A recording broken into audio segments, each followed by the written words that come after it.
अजून 2 वर्षांना घरात माणसं राहणार नाही, माणसंच राहणार नाही. का? प्रत्येकाला एकच मुलगा आणि एक मुलगी. मुलगी नवऱ्याच्या घरी, मुलगा बाहेर आहे, घरात माणसं कुठे?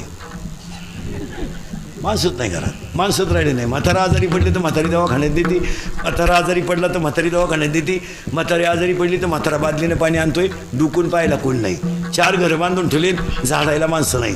म्हातारीचा आजारपण आहे, म्हातारा उपाशी राहतोय. शेजारी पाजारी कोणी कोणाला पाहायला तयार नाही, आणि पोरांना सुनाला आईबापा का पाहायला वेळ नाही. अर्ध पोतं बाजरी आहे, त्या बाजरीला सोंड्या लागला, तो सोंड्या अख्खा घरात गेला, पण त्या बिचाऱ्यांना पाहिलीभर बाजरी दळून आणता आली नाही. का? दळण करायला आईला दिसत नाही, आणि दळलं तर आणायला काय नाही. त्यांच्या घरातली ही अवस्था आहे. तुमचं काय मत आहे बोला? कोणी डुकून पाहिलंच तयार नाही मला, कोणाला वेळही नाही, आणि कोणी डुकून कोणा पाहिनच. शेजारचे पाहिनं, भाऊबंद तर मरेलच आहे, भाऊबंदाचा काय विषय नाही.